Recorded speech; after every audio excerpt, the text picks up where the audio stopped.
Astaghfirullah. Assalamualaikum warahmatullahi wabarakatuh. Waalaikumsalam warahmatullahi wabarakatuh. Alhamdulillah wassalatu wassalamu ala rasulillah wa ala alihi wa sahbihi wa mawalah wa la hawla wa la quwata illa billahi wa ba'du.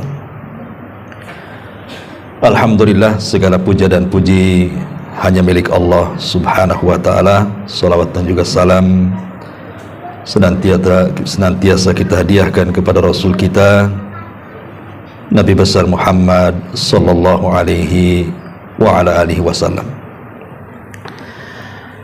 Karena memang tidak ada kitab yang dikaji, karena di beberapa tempat kalau kajian memang pakai kitab biasanya ya.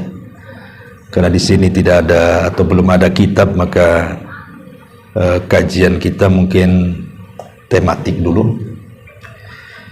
Dan untuk pagi menjelang siang ini kita akan membahas satu hadis Nabi Sallallahu Alaihi Wasallam yang cukup bagus sekali. Hadis ini dikeluarkan oleh Imam Al-Bukhari dan juga Muslim dari Abi Sa'id Al-Khudri Ibn Malik Ibn Sinan radhiyallahu anhuma. Baik, kita akan baca hadisnya baru kita jabarkan. An Abi Sa'id Sa'd ibn Malik Ibn Sinan radhiyallahu anhuma anna nasan minal ansari sa'alu Rasulullah sallallahu alaihi wasallam fa'atahum thumma sa'aluhu fa'atahum hatta nafida ma indahu faqala lakum hina anfaqa kulla syai'in biyadihi ma yakun indi min khairin falan addakhirahu ankum wa man yasta'fif yu'ifhu Allah ta'ala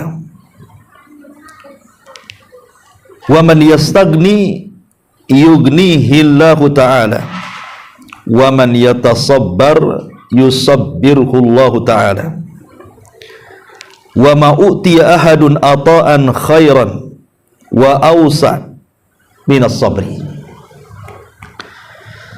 Dari Abu Sa'id Al-Khudri Sa'd ibn Malik ibn Sinan radhiyallahu an, ada beberapa orang-orang dari kalangan Ansar datang meminta sedekah kepada Nabi sallallahu alaihi wasallam. Lalu beliau memberikan sesuatu pada mereka, kemudian mereka meminta lagi, beliau memberikannya lagi, sehingga habislah harta Nabi sallallahu alaihi wasallam. Kemudian setelah habis harta Nabi sallallahu alaihi wasallam karena disedekahkan kepada orang-orang yang datang meminta-minta, maka Nabi sallallahu alaihi wasallam mengatakan, apa saja kebaikan, maksudnya harta yang dimiliki Rasul, maka aku tidak pernah menyimpannya sehingga aku berikan kepada kalian semuanya. Kemudian Rasul SAW berwasiat, barang siapa yang menjaga diri dari meminta-minta pada orang lain, maka akan diberikan kecukupan oleh Allah Subhanahu wa ta'ala. Kemudian kata Nabi sallallahu alaihi wasallam, dan barang siapa yang merasa dirinya cukup, artinya cukuplah Allah yang ada padanya tanpa harus bersandar kepada manusia, maka Allah Subhanahu wa ta'ala akan berikan kekayaan pada hati dan jiwanya.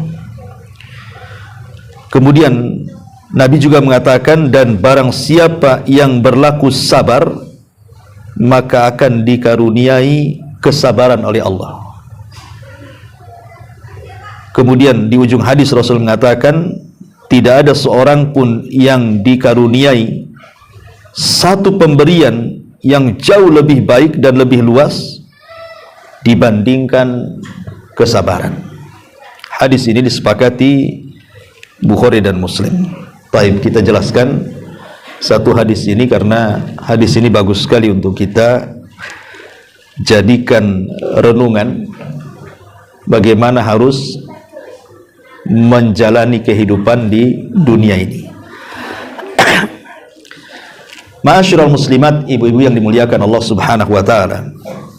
Di sini ada 3 poin yang ingin saya jelaskan berdasarkan poin-poin yang dijelaskan Nabi sallallahu alaihi wasallam. Pertama, bicara soal hukum meminta-minta.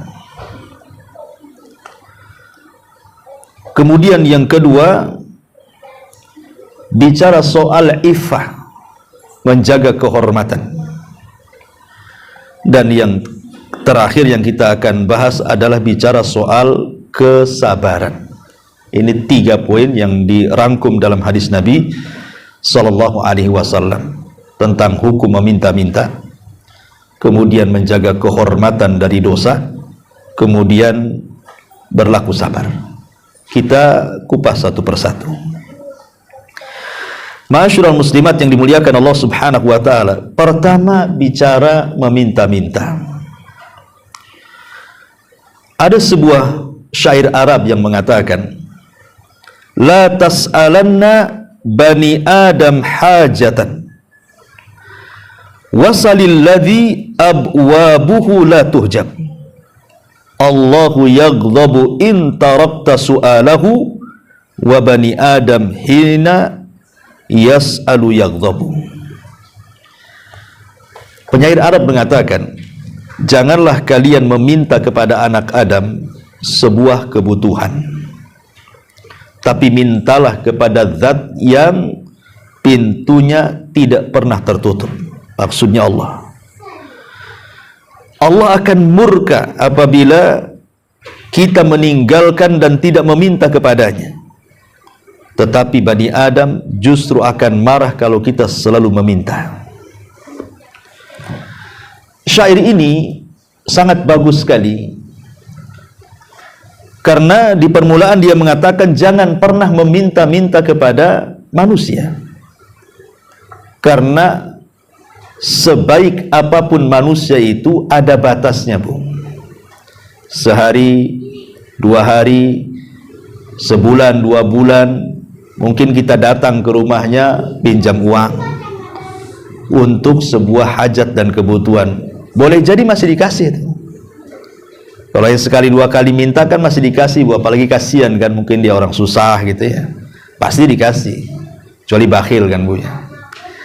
Tetapi sedermawannya orang, kalau hari-hari datang minta, apa enggak emosi, Bu? Pasti emosi lah, bukan? Masa hari-hari datang untuk pintu minta duit, minta beras, minta ini, minta itu. Pasti manusia itu, baik-baik manusia pun pasti akan jenuh tuh. Asik kamu lagi ya, mintalah ke tempat lain, asik kesini terus. Pasti akan marah kita kalau dimintai terus tuh. Tetapi Allah Subhanahu wa taala berbeda. Kalau kita tidak meminta kepada Allah, justru Allah marah tuh. Itulah bedanya kita dengan Allah tuh.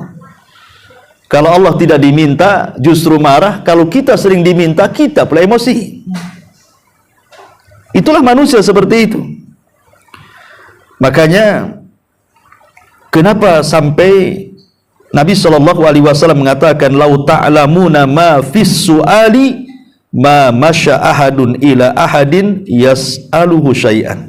Kalau orang itu tahu dosa di balik meminta-minta itu, pasti orang tidak mungkin meminta-minta.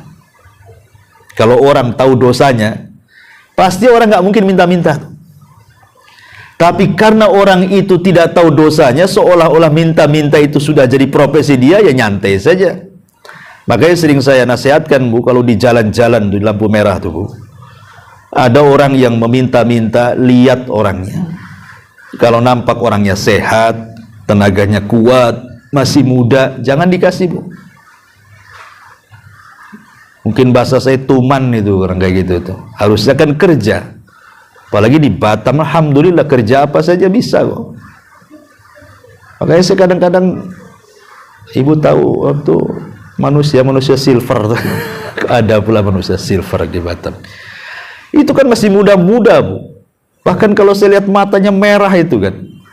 Itu merah kenapa? Ya kita kan jadi bersuudon bukan berhusnudon ya kan? Karena kadang-kadang waktu zuhur pun mereka masih dandan seperti itu. Kapan sholatnya? Orang kayak gitu tuh. Mata sampai merah-merah. Ya kita mungkin jangan untuk mabok, kita tidak tahu juga kan gitu. Oke lah untuk kebutuhan. Apa dengan seperti itu? Meminta-minta. Kan ada pekerjaan yang lebih mulia bekerja, entah jadi tukang bangunan, entah jadi cuci piring di warung, entah jadi apa, banyak. Alhamdulillah di Batam ini lowongan pekerjaan saya kira tidak sulit. Hanya orang malas saja yang cari kerja itu tidak mau kerja tuh.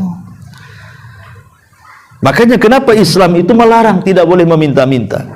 Islam itu hanya boleh atau membolehkan meminta-minta itu dalam 3 perkara saja. Selain 3 perkara tidak boleh. Dan itu dijelaskan dalam hadis Qabisah.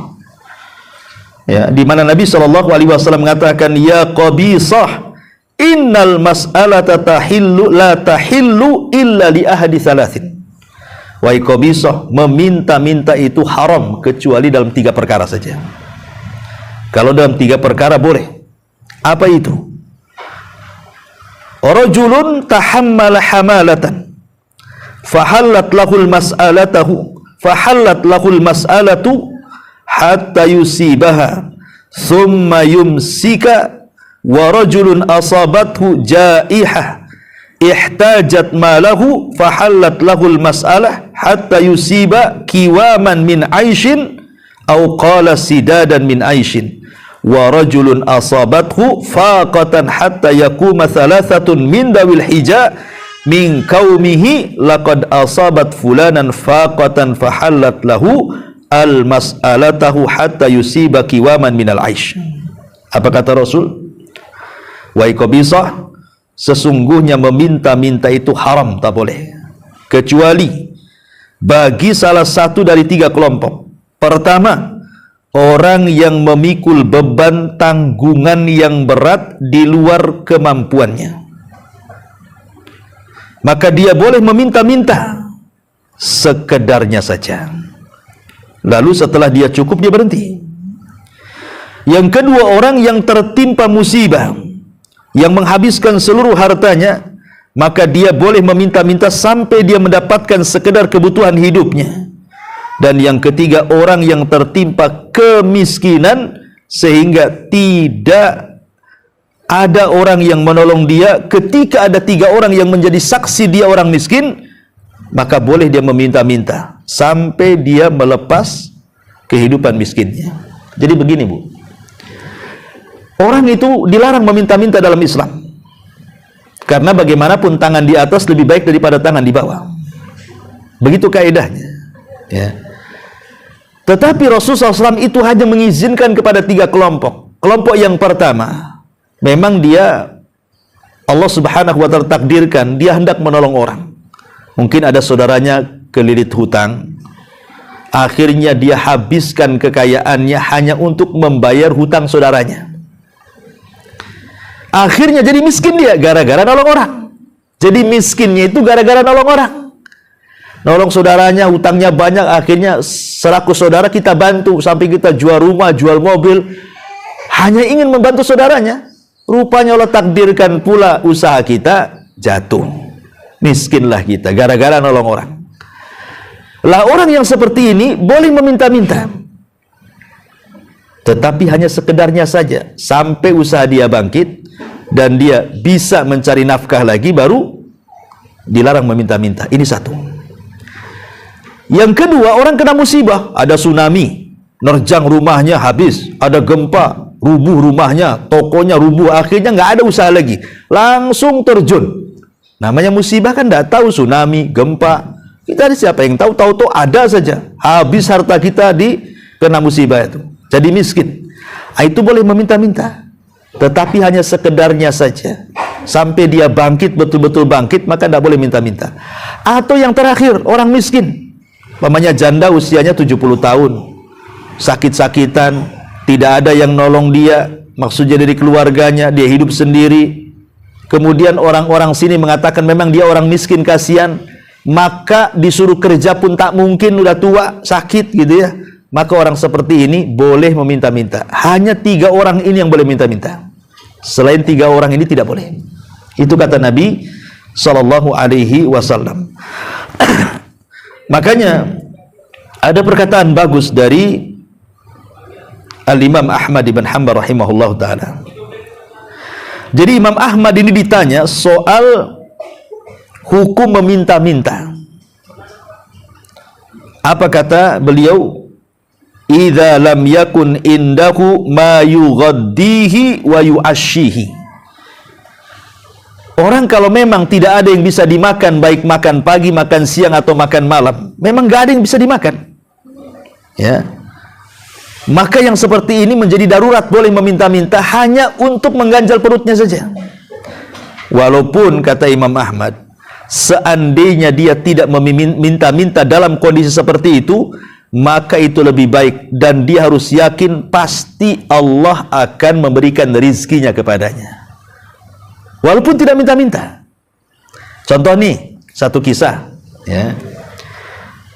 Jadi satu hari Imam Syafi'i dengan Imam Ahmad ini, Imam Syafi'i dengan Imam Malik. Itu kan guru sama murid tuh. Imam Malik gurunya, Imam Syafi'i muridnya. Kemudian keduanya berselisih pendapat tentang satu hukum, di mana Imam Syafi'i itu mengatakan bahwa rizki itu harus dicari. Kata Imam Syafi'i, rizki itu harus dicari. Tapi Abu Hanifah mengatakan nggak perlu rizki itu dicari, kata Abu Hanifah. Kenapa? Karena sudah dicatat. Tanpa dicari pun rizki itu pasti akan datang.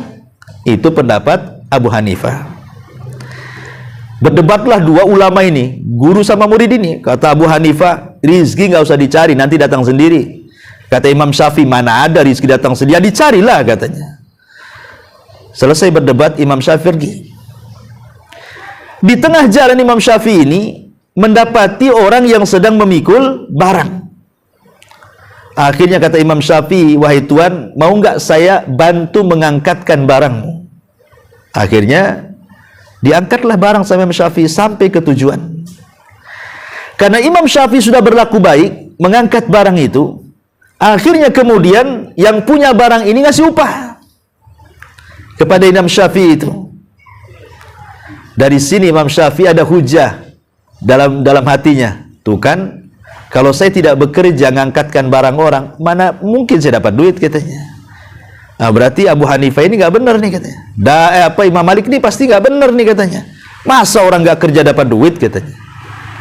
Datanglah dia kepada Abu Hanifah menceritakan soal upah yang didapat dan mengatakan, ya Imam, tadi saya ketemu orang ngangkat barang, saya angkatkan barang, tahu-tahu dia ngasih upah katanya. Tetapi saya ingin berbagi dengan Anda wahai Abu Hanifah. Akhirnya diparoh tuh upahnya itu, dikasihkan kepada Imam Malik separuh upahnya, disimpan oleh Imam Syafi'i separuh. Kata Abu Hanifah, kata Imam Malik, wahai Syafi'i, bukankah sudah kukatakan bahwa tanpa kerja pun orang pasti datang rizkinya? Lah buktinya kamu ngasih saya duit katanya. Saya nggak ikut-ikut mikul kok katanya, tapi saya dapat duit juga katanya. Dari sini, ma'asyiral muslimat yang dimuliakan Allah Azza wa Jalla, yakin bahwa orang itu sudah ditentukan rizkinya. Orang yang meminta-minta itu kan nggak yakin aja sama rizkinya tuh. Kalau dia yakin sama rizkinya, nggak mungkin dia minta-minta. Makanya dalam Islam itu meminta-minta sungguh tercela. Bahkan nanti pada hari kiamat dia akan dibangkitkan, wajahnya tinggal tulang tanpa ada daging. Naudzubillah. Ya. Ma'asyiral muslimat yang dimuliakan Allah Subhanahu wa taala. Makanya ada satu kisah menarik. Hisham ibn Abdul Malik ini kan seorang khalifah, Bu. Hisham ibn Abdul Malik seorang khalifah. Dia haji. Kemudian di Masjidil Haram berjumpa dengan salah satu putranya Ibnu Umar, namanya Salim. Salim ini maula, pembantunya Ibnu Umar. Salim maula Ibnu Umar.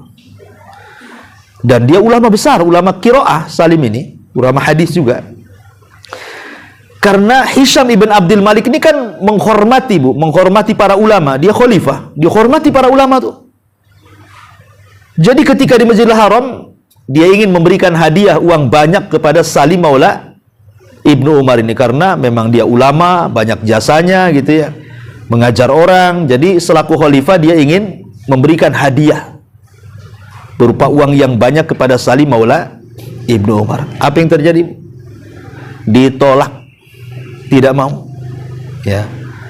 Padahal yang ngasih itu langsung khalifah. Mungkin kalau zaman sekarang Pak Jokowi lah presiden yang ngasih duit. Umpamanya Pak Jokowi datang ke ibu ngasih duit banyak gitu ya, langsung dikasih 1 triliun umpamanya. Tiba-tiba ibu nolak gitu kan. Kira-kira kalau ibu nolak sama yang samping dibilang apa, Bu? Gila tuh ibu tuh katanya. Itu 1 triliun loh. Pasti dibilang gila, Bu. Padahal ibu waras tuh. Ya kan, Bu ya? Orang sekarang kalau nolak duit dibilang gila tuh. Ini Salim dikasih uang banyak sama khalifah, dia tolak dia.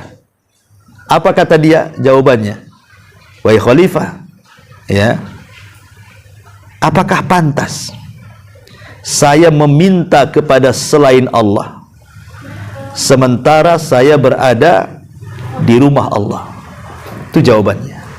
Pantaskah saya meminta pemberian dari selain Allah sementara saya berada di rumah Allah, katanya. Karena kan posisinya di Masjidil Haram tuh. Nggak pantas katanya. Saya mendapatkan pemberian dari selain Allah sementara saya berada di rumah yang lebih kaya dibandingkan khalifah, rumah Allah. Karena kekayaan khalifah juga kekayaan Allah gitu ya. Lihat, ditolak tuh sama Salim tuh uang yang banyak dari khalifah itu. Padahal bukan minta loh, Bu, dikasih. Kenapa coba para ulama sampai seperti itu? Dia ingin menjaga izzah namanya, kehormatan. Jangan sampai hatinya itu kemudian terkuasai dengan hawa nafsu, akhirnya mendekati penguasa, menjilat penguasa. Samalah dengan kasusnya seorang ulama salaf namanya Sufyan Ats-Tsauri rahimahullahu ta'ala. Sufyan Ats-Tsauri ini kan dikenal ulama zuhud, ulama yang paling zuhud ya. Tapi satu sisi dia kaya, sehingga orang-orang mengatakan, ya Sufyan, kau ini sedikit-sedikit menasihati kami supaya kami zuhud, katanya. Sementara kau kaya raya. Jadi yang bertanya kesannya kalau zuhud itu harus miskin, gitu maksudnya. Kalau bisa orang zuhud itu ya pakaiannya compang-camping gitu ya, makannya nasi kerak kalau bisa itu. Tidak pernah nyentuh gulai, rawon atau yang semacamnya. Ya makannya pakai garam saja. Jadi pikiran orang-orang seolah zuhud itu harus seperti itu. Jadi Sufyan Ats-Tsauri ingin meluruskan makna zuhud. Bukan begitu zuhud itu. Orang miskin itu bukan berarti zuhud, kata dia. Orang kaya pun bisa zuhud. Kemudian Sufyan Ats-Tsauri mengatakan, zuhud itu meletakkan kekayaan di tangan dan tidak meletakkan kekayaan di hati. Adapun kenapa saya kaya, kata Sufyan Ats-Tsauri, likaila atamandalu alal muluk, supaya aku tidak menjilat pemerintah, katanya. Ya aku harus kaya lah, ulama harus kaya. Sebab kalau ulama tidak kaya, nanti dia mendekati penguasa, nanti dia menjilat-jilat, meminta-minta harta jabatan dan begitu di penguasa. Saya tidak mau, kata Sufyan Ats-Tsauri. Sebab kalau itu yang terjadi, aku tidak bisa mengatakan yang hak itu hak, yang batil itu batil. Makanya saya harus kaya supaya aku tidak menjilat penguasa, katanya. Itulah zuhud, katanya. Zuhud itu meletakkan kekayaan di tangan, bukan meletakkan kekayaan di hati. Jadi ini yang pertama, hendaklah seorang muslim itu harus menjaga kehormatan diri, tidak meminta-minta kecuali kepada Allah Subhanahu wa ta'ala. Berusaha, pasti Allah Subhanahu wa ta'ala kasih ya. Dan harus yakin dengan rizki Allah Subhanahu wa ta'ala. Dengan firman Allah Azza wa Jalla, wa ma min dabbatin fil ar illa 'alallah rizquha. Kata Nabi, kata Allah Subhanahu wa ta'ala, tidak ada satupun binatang yang melata kecuali sudah ditulis rizkinya. Harus yakin dengan firman Allah Azza wa Jalla, dan harus melihat pelajaran dari makhluk lain selain manusia. Sering saya contohkan, Bu, di rumah kita saja kan hari-hari sebenarnya ada pelajaran, ya kan? Tengoklah cicak-cicak di dinding itu, Bu, ya, yang diam-diam merayap tuh kan, hap-hap itu kan gitu, Bu, ya, lagunya tuh. Lah cicak itu, Bu, dia makanannya cuma satu, Bu. Dia tidak suka urap, dia juga tidak suka rawon, tidak suka rujak, tidak. Apalagi es dogar, mana mau ya? Cicak itu cuma satu makanannya. Apa Bu? Nyamuk. Kecoa kegedean, nggak mau. Nyamuk dia. Ya. Dan kita tahu bahwa nyamuk hari ini hampir langka Bu. Kalau zaman dulu yalah nyamuk banyak karena depan rumah parit. Kadang nggak ditutup, sampah di mana-mana kan itu ya. Nyamuk itu kalau zaman dulu banyak Bu nyamuk tuh. Tapi alhamdulillah sekarang ini perumahan-perumahan bersih. Ya, saya aja di Jabal Uhud Bu, hampir nggak ada nyamuk tuh. Kalau ada nyamuk ada yang gede, nyamuk kebun tapi kan. Kalau di kota kan kecil, nyamuk kota. Ya. Dan nyamuk itu hampir tidak ada. Ada tapi sudah punah. Kenapa punah Bu? Ya karena tadi sarang-sarang nyamuk itu sudah dimatikan sama orang. Ya, datang semprotan, datang obat, kan? Orang sudah disadarkan sekarang ini kebersihan, makanya sarang-sarang nyamuk itu sudah berkurang. Belum lagi pembunuh-pembunuh nyamuk itu berserakan Bu, mulai dari baygon, bat nyamuk, raket nyamuk. Oh, sekarang ada raket lagi bukan? Artinya bahwa rizki nyamuk ini kan makin kesini makin seret kan Bu ya. Mungkin sudah krisis moneter itu nyamuk tuh. Cecak itu sudah susah kalau menurut kita ini, bagaimana dia bisa bertahan hidup tuh. Tapi buktinya ya banyak saja cecak itu. Siapa yang ngasih makan cecak tuh Bu? Yang ngasih makan cicak itu ya Allah, bukan kita yang masih ngasih makan cicak kan itu. Yang lebih hebat dibandingkan itu Bu, bukan hanya cicak bisa makan dengan kondisi nyamuk sudah disemprot baygon, bat nyamuk sudah nggak laku lah sekarang kan, kena raket, kena, bahkan sekarang ada satu semprot. Kalau baygon kan masih harus nyemprot banyak Bu, ada obat tuh satu semprot aja satu ruangan tuh, mati semua tuh. Ya. Tetapi kok cecak bisa hidup? Siapa yang ngasih hidup? Allah. Dan yang lebih menakjubkan lagi bukan di situ Bu. Menurut penelitian ahli cicak, ya, saya bukan ahli cicak, tapi adalah ahlinya, saya terbaca di Google itu, cicak ini Bu, bisa dicek nanti ya di Google ya, www.cicak, ini keluar tuh nanti. Jadi cicak itu paling sedikit Bu, kalau bertelur itu 8 butir. Ibu perhatikanlah, cicak tuh, itu paling sedikit telurnya 8 butir. Nggak ada cicak itu kalau betul di bawah 8 butir itu. Itu paling sedikit 8 butir. Ke atas. Ya bisa 10.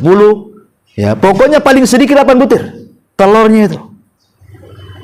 Padahal kalau secara logika makanan cicak itu kan sudah kurang tuh. Sementara dia harus punya anak 8 tuh, kalau seandainya 8 butir itu netes semua. Berarti kan satu cicak itu punya anak 8. Dengan kondisi ekonomi seret. Coba bayangkan. Susah ada cari nyamuk tuh. Tapi bisa dia ngasih makan 8 anaknya tuh. Siapa yang ngasih makan? Allah. Ini kan hebatnya cicak tuh. Masa kita kalah tawakalnya dengan cicak? Sehingga kita takut anaknya banyak-banyak, akhirnya cukup 2 saja katanya kan. 2 ini Bu, masalah. Kalau sempat mati 1, tinggal 1. Sempat mati 2-duanya, habis anaknya. Jadi kalau manusia kemudian berpikir takut tidak ngasih makan anak-anaknya, berarti keimanan kita kalah dengan keimanan cicak tuh. Makanya Nabi SAW kalau bicara soal tawakal selalu mencontohkan dengan binatang. Apa kata Nabi SAW? Lau antum tatawakkaluna 'ala Allah haqqa tawakkuli la ruziktum kama yurzaqut thair. Kalau kalian betul-betul tawakal kepada Allah Azza wa Jalla, kalian pasti akan diberikan rizki seperti Allah kasih rizki burung. Burung ini nggak sekolah, tapi dia kalau keluar dari sangkarnya meninggalkan anaknya pagi hari, sore dah pulang bawa makanan tuh Bu. Pertanyaannya, kemana ngarahnya burung tuh?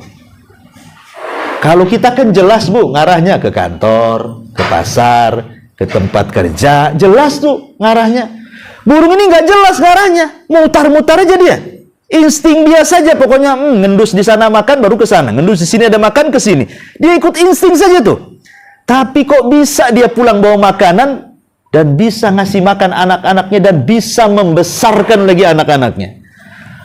Kalau sekarang ini manusia itulah diberikan akal oleh Allah luar biasa. Burung nggak ada akal, manusia ada akal. Burung nggak bisa ngakal-ngakali kita, Bu. Kalau kita bisa ngakal-ngakali burung. Tapi kita loh, manusia berakal, kok akalnya itu kok masih kalah dengan insting burung, itu maksudnya. Sehingga akhirnya tidak terpikir untuk bekerja, terpikir untuk banting tulang, malah minta-minta pula. Alasannya apa? Aduh, daripada, kan kaedahnya di masyarakat kan, daripada maling, Ustadz. Ya, daripada maling, daripada nyopet, bagus saya minta-minta. Dia tidak paham minta-minta juga dosa tuh sebenarnya. Dia kira minta-minta itu tak dosa. Jadi dia kiasnya daripada maling, bagus saya minta-minta.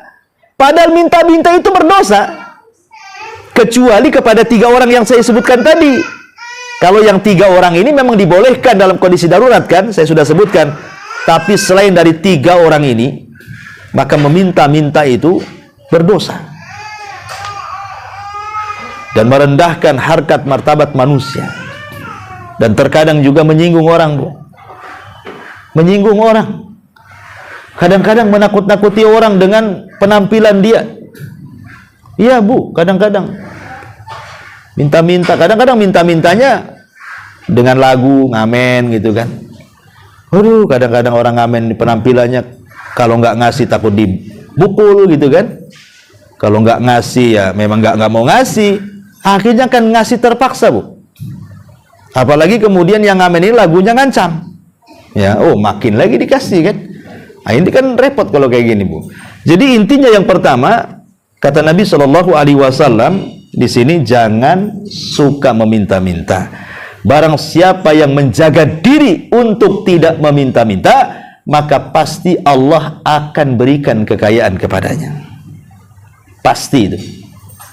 Dan itu sudah banyak di masyarakat gitu yang seperti itu. Jadi orang yang minta-minta itu selamanya dia tidak akan kaya. Dia akan terus minta-minta dan akan tetap miskin. Ini yang pertama. Kemudian yang kedua, di sini bicara tentang menjaga kehormatan. Menjaga kehormatan. Apa artinya menjaga kehormatan itu? Atau bahasa Arabnya iffah. Ya, menjaga kehormatan di sini artinya seseorang menjauhkan dari hal-hal yang diharamkan Allah. Menjauhkan dari hal-hal yang diharamkan Allah Azza wa Jal, seperti melakukan perzinahan, naudzubillah, atau homoseksual, atau disingkat dengan LGBT. Ya, pokoknya hal-hal yang menjurus kepada menghinakan kehormatan kita. Maka siapa yang bisa menjaga kehormatannya, Allah akan jaga kehormatannya. Makanya wasilah-wasilah ataupun perkara-perkara agar kita bisa menjaga kehormatan kita dari perkara-perkara maksiat, Bu. Khususnya maksiat yang tadi saya sebutkan atau yang lainnya. Pertama, cobalah latih supaya kita bisa bertakwa baik dalam kondisi tidak ada manusia ataupun dalam kondisi ada manusia. Ini harus dilakukan, Bu. Karena di zaman sekarang, maaf Bu ya kan, dengan adanya handphone, hampir semua orang pegang handphone. Nenek-nenek aja pegang handphone sekarang, Bu. Pakai iPad lagi. Ya. Pengemis di jalan saja bawa handphone sekarang, Bu. Ya, mungkin kedepannya mungkin kalau ngemis tuh nggak minta lagi, Bu. Paling ngasih rekening tuh. Itu mungkin ya kan, makin maju kan itu. Sekarang sudah ada SMS bankingnya semua, apalagi yang susah. Jadi dengan adanya handphone ini, apa yang dikhawatirkan Rasul 14 abad yang silam? Apa kata Rasul?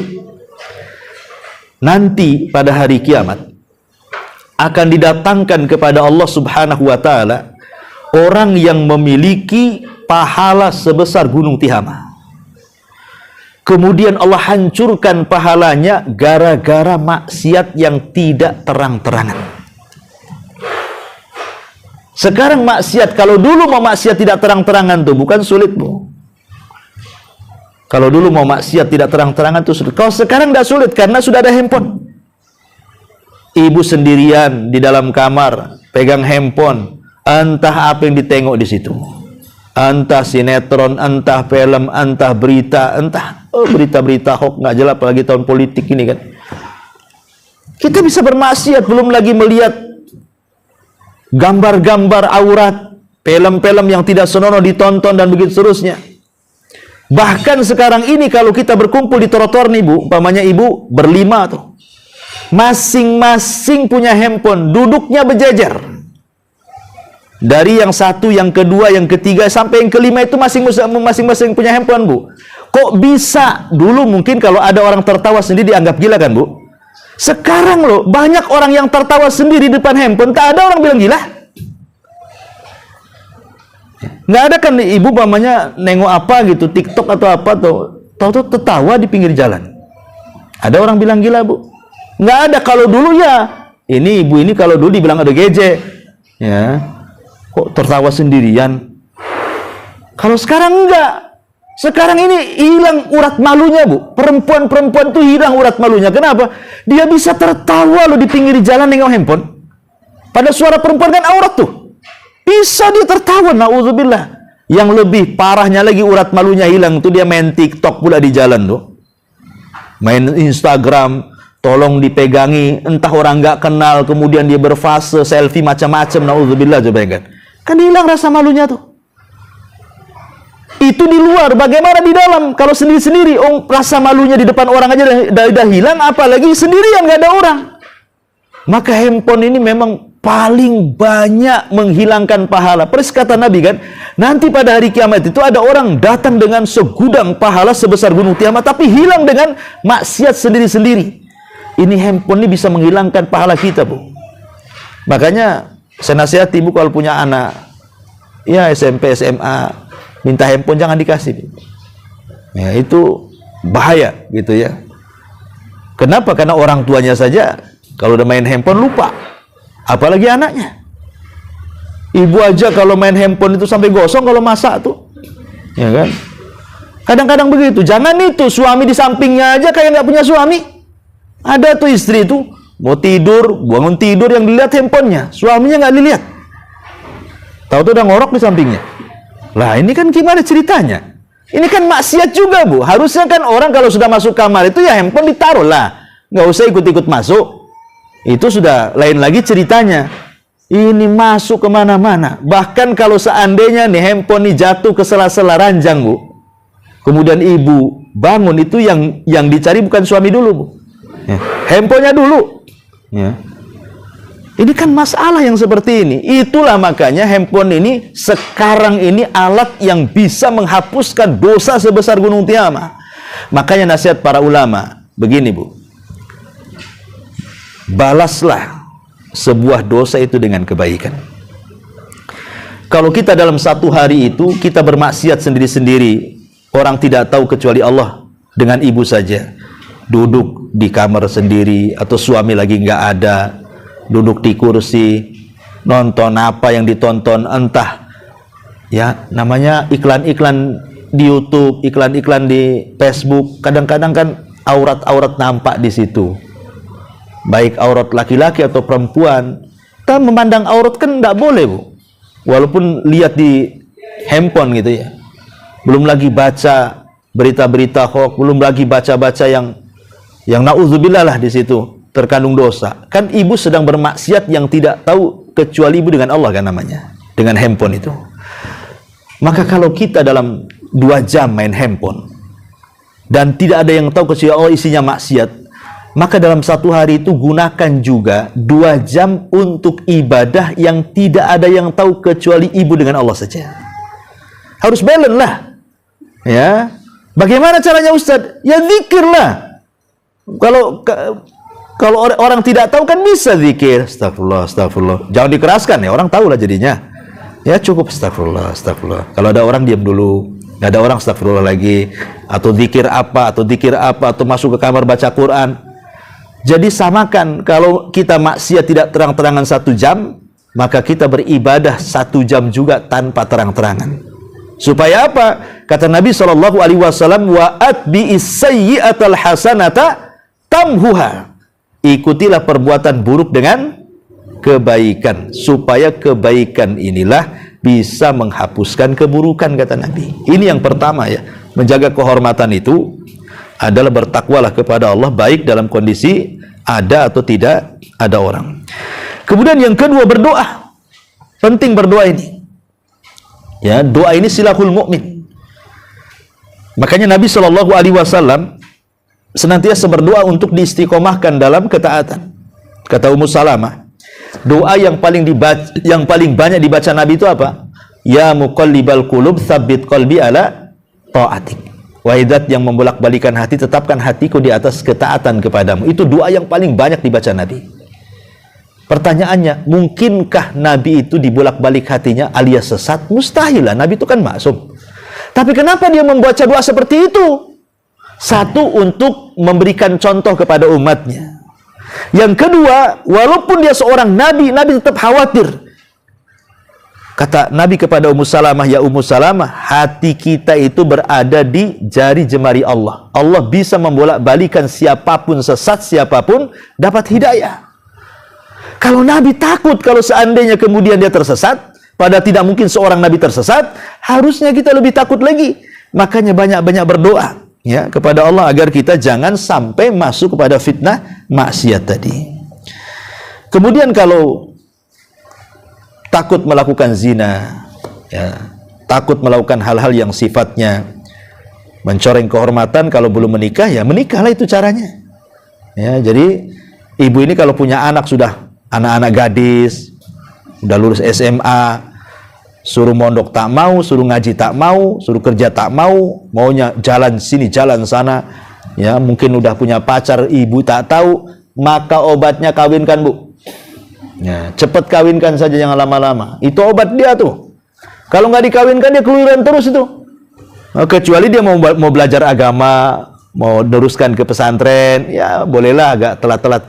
Tapi kalau sudah ada alamat nakal nih, ya, sudah berani melawan orang tuanya, sudah suka dengan lawan jenisnya, itu obat terbaik, kawinkan saja.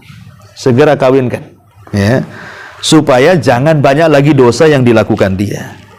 Termasuk juga saddu adz-dzara'i, mencegah hal-hal sebelum terjadinya kerusakan. Kalau dengan melihat majalah bisa mengantarkan ke zina, maka bakar majalahnya. Kalau dengan ikhtilat kemudian mengantarkan kita kepada zina, maka jangan ikhtilat. Kalau memandang lawan jenis kemudian tertarik, tundukkan pandangan. Nah, begitu. Kalau umpamanya nafsunya kuat, puasa. Ya, jadi berusaha hal-hal yang bisa menjerumuskan kepada merobek kehormatan diri sendiri, wasilah-wasilah itu harus dijaga. Kira-kira apa penyakitnya? Suka mandang orang, tundukkan. Syahwatnya tinggi, puasa. Dan itu ya, nggak tahan kecuali ingin melakukan hubungan, nikahkan. Ya, supaya tidak berzina dan begitu seterusnya. Itulah pentingnya menjaga kehormatan. Dan menjaga kehormatan ini banyak faedahnya. Yang pertama, masuk pada 7 orang yang akan mendapatkan naungan di hari yang tidak ada naungan kecuali naungan Allah. Salah satunya apa? Seorang laki-laki yang diundang oleh seorang wanita cantik, kemudian laki-laki ini mengatakan, saya takut kepada Allah. Yang kedua, Allah Subhanahu wa ta'ala akan memberikan jalan keluar pada setiap kesulitan yang ia hadapi. Karena ingat, Bu, kisah orang yang masuk ke dalam gua dan tidak bisa keluar. Ada 3 orang di zaman Bani Israel masuk ke dalam gua, tidak bisa keluar. Karena pintu guanya, batunya itu roboh. Dan di zaman itu belum ada bulldozer, belum ada belko, belum ada apa, belum ada alat berat, Bu. Jadi dorong-dorong pakai tangan percuma lah. Akhirnya salah seorang di antara mereka, wah, ini kalau kita tidak bertawasul kepada Allah dengan amal soleh kita, boleh jadi kita akan mati di gua ini. Lah, salah satu yang bertawasul dari 3 orang itu adalah bertawasul dengan kehormatan. Dulu dia naksir seorang wanita, tapi wanita itu tak mau sama dia. Namanya bertepuk sebelah mata tuh, sebelah tangan. ekor mata pula ya.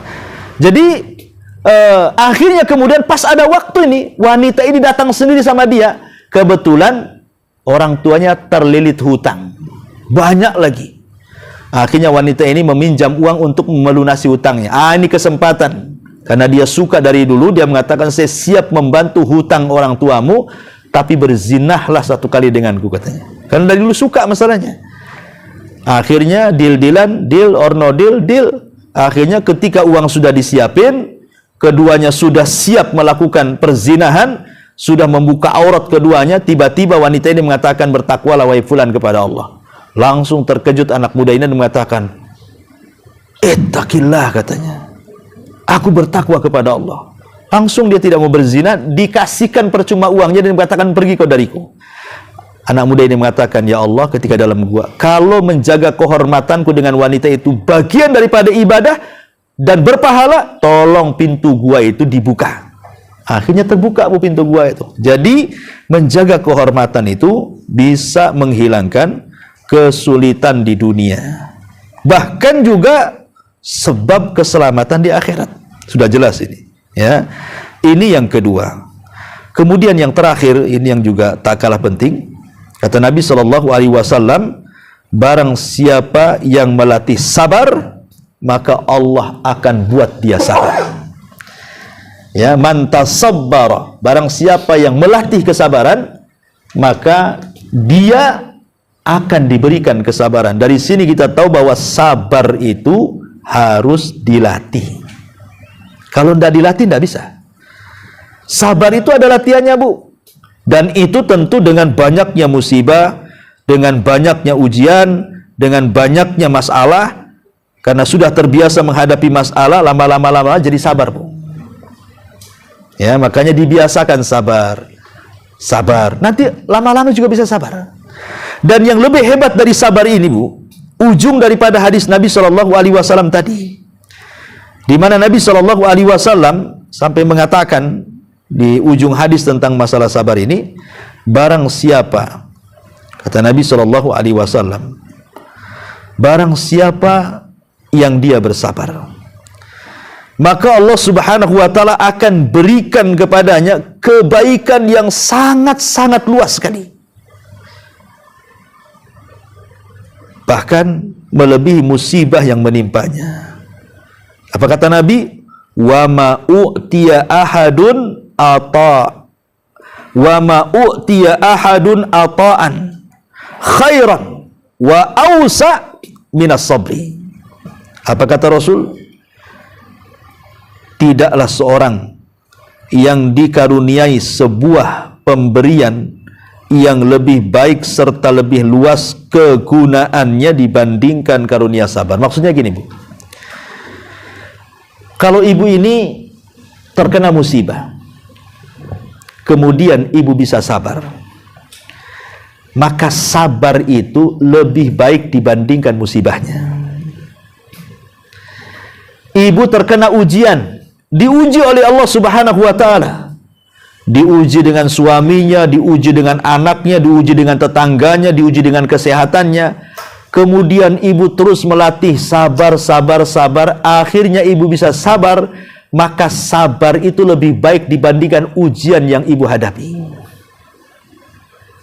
Ibu kekurangan ekonomi, ya, susah, suami seret, mau kena PHK.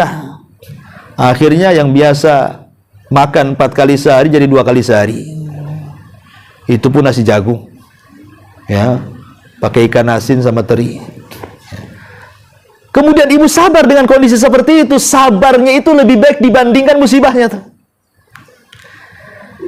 Makanya sabar ini pintu luas sekali gitu ya. Kalau orang bisa bersabar, maka sabarnya lebih baik dibandingkan semua yang ia hadapi. Kenapa? Karena kalau dia bisa bersabar, musibah sebesar apapun tidak ada masalah bagi dia. Dia sudah sabar, apa pula kan itu. Biasanya orang yang tidak sabar itulah yang mulai putus asa. Nah, dari sini kata para ulama, lihat bagaimana indahnya sebuah kesabaran. Dan sabar itu kata ulama terbagi menjadi 3. Sabar saat menjalankan ketaatan, sabar saat menjauhkan diri dari kemaksiatan, dan sabar saat menghadapi qada dan qadar Allah Subhanahu wa taala. Ma'asyiral muslimat yang dimuliakan Allah Azza wa Jalla. Tapi saya ingin memberikan beberapa pelajaran dari sabar ini. Yang pertama yang harus ibu pahami tentang masalah sabar ini. Yang pertama, bahwa di dalam sabar ini, kalau orang bisa sabar, dikatakan oleh Al-Hasan Al-Basri, dia mengatakan apa? As-sabru kanzun min kunuzil jannah. Sabar itu satu perhiasan mahal dari perhiasan-perhiasan sorga. La yu'tihillahu illa liman akramahullah. Allah tidak akan memberinya kecuali bagi hamba yang Allah muliakan. Kalau hamba ini tidak diberikan kesabaran, berarti orang ini tidak dimuliakan tuh. Ketika orang bisa bersabar, berarti mafhumnya Allah sedang memuliakan dia dengan kesabarannya. Makanya kalau seandainya nih ada orang yang sudah bersabar, contoh saja sakit, ya, dia sudah berusaha mengobati, datang ke dokter, datang ke apotek beli obat, tapi juga tak kunjung-kunjung juga sembuh. Bukan berarti tak kunjung-kunjung sembuh dengan setelah dia usaha dan berupaya dan berdoa, maknanya berarti Allah sedang mengutuk dia. Sebab kalau tidak mengutuk dia, kenapa tidak disembuhkan? Padahal sudah upaya dan usaha sudah dilakukan. Jangan begitu cara berfikirnya.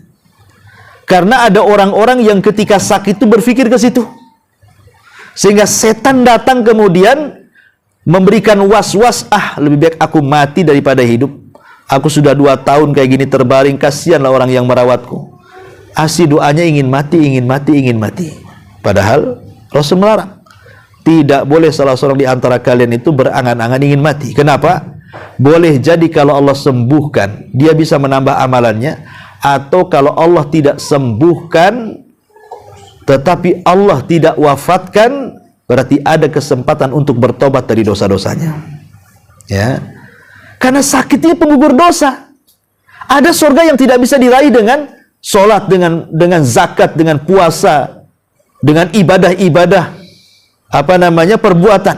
Ada ibadah itu, ibadah perbuatan itu tidak bisa kita meraih surga. Hanya bisa diraih dengan kesabaran. Dan tidak mungkin orang bersabar kecuali ditimpa dengan berbagai macam masalah. Baru dia bisa sabar. Ya. Makanya ada beberapa wasilah bagaimana supaya kita sabar. Ini tipnya, saya kasih tip. Yang pertama, cobalah merenung ayat-ayat Al-Quran, di mana Allah mengatakan wala nabluwannakum bisyai'in minal khawfi wal ju'i wa naqsi minal amwali wal anfusi wath thamarat wa basyiris sabirin alladzina idza asabathum musibatun qalu inna lillahi wa inna ilaihi raji'un. Renungkan ayat ini, bahwa kami akan menguji kalian dengan sedikit dari takut, sedikit dari lapar, sedikit dari kekurangan harta dan jiwa, serta buah-buahan. Kemudian Allah mengatakan apa? Berbahagialah orang-orang yang sabar. Ya, berarti orang yang kena musibah itu berbahagia. Kenapa? Karena mereka dapat 3 keutamaan dalam ayat ini. Apa itu? Alladzina idza asabathum musibatun qalu inna lillahi wa inna ilaihi rajiun ulaika alaihim. Ini kemuliaannya. Mereka akan mendapatkan doa, salawat dari Rabb mereka. Wa rahmah, dan juga rahmat kasih sayang Allah. Wa ulaika humul muhtadun, dan mereka akan dapat hidayah. Lihat, orang sabar akan diberikan 3 perkara. Pertama, pujian dari Allah. Yang kedua, rahmat dari Allah. Yang ketiga, hidayah dari Allah. Ini yang kita cari 3-3-nya. Ya. Kemudian yang kedua, mintalah kepada Allah pada setiap musibah yang menimpa kita. Ingat, karena yang menimpakan musibah Allah, yang mengangkatnya juga Allah. Kemudian yang ketiga, ingat, an ya'lama anna ma asabahu muqaddarun minallah, bahwa apapun musibah yang menimpa kita itu semua takdir Allah. bukan dibuat-buat. Itu takdir Allah Azza wa Jalla semuanya. Kemudian yang keempat, mengingat tentang musibah-musibah yang pernah dialami orang sebelum kita. Paling mudah lihat di sekeliling kita, Bu. Tidak usahlah kita melihat sejarah bagaimana sabarnya Nabi Ayub, bagaimana sabarnya Nabi Yusuf, bagaimana sabarnya para sahabat, bagaimana sabarnya Nabi SAW. Ya, tidak perlulah kita lihat di sekeliling kita saja, Bu.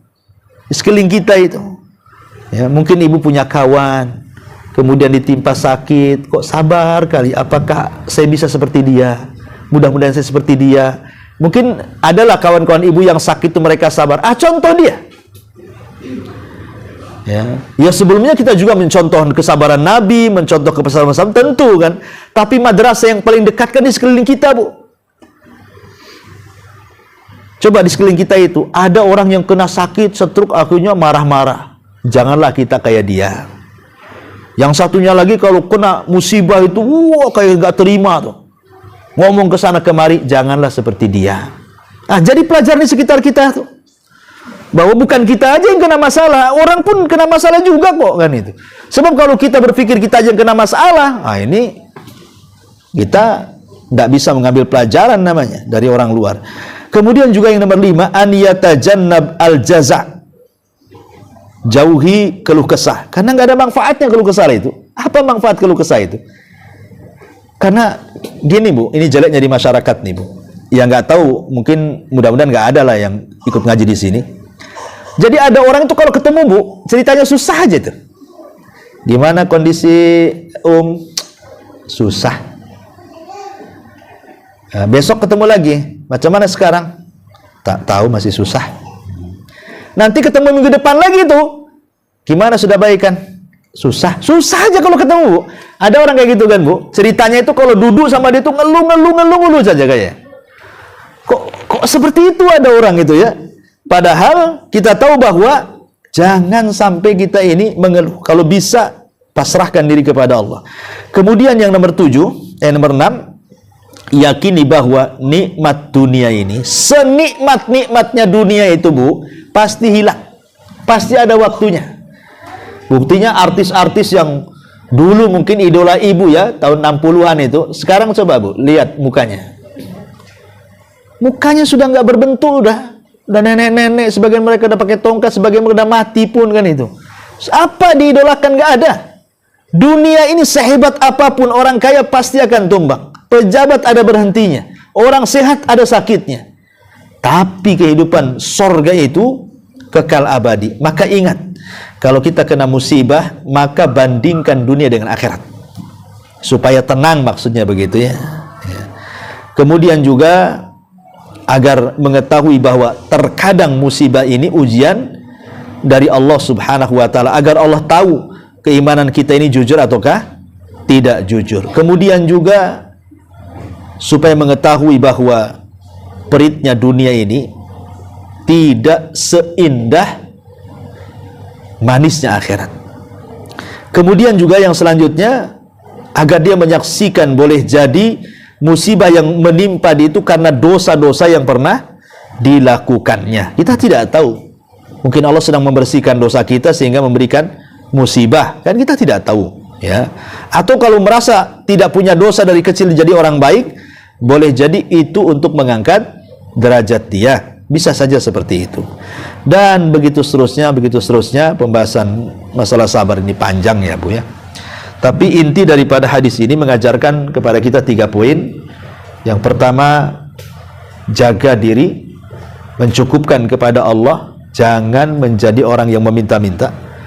Yang kedua, jaga kehormatan dengan cara menjauhi hal-hal yang bisa mengarahkan kepada kemaksiatan. Dan yang terakhir, agar kita bersabar kepada Allah, sabar saat melaksanakan ketaatan, sabar saat menjauhkan kemaksiatan, dan sabar ketika menghadapi qada dan qadar Allah Subhanahu wa taala. Wallahu alam. Sampai di sini kajian hadis ini. Silakan kalau ada yang mau bertanya. Kita buka tanya jawab sebentar. Ya, tafadhali, silakan.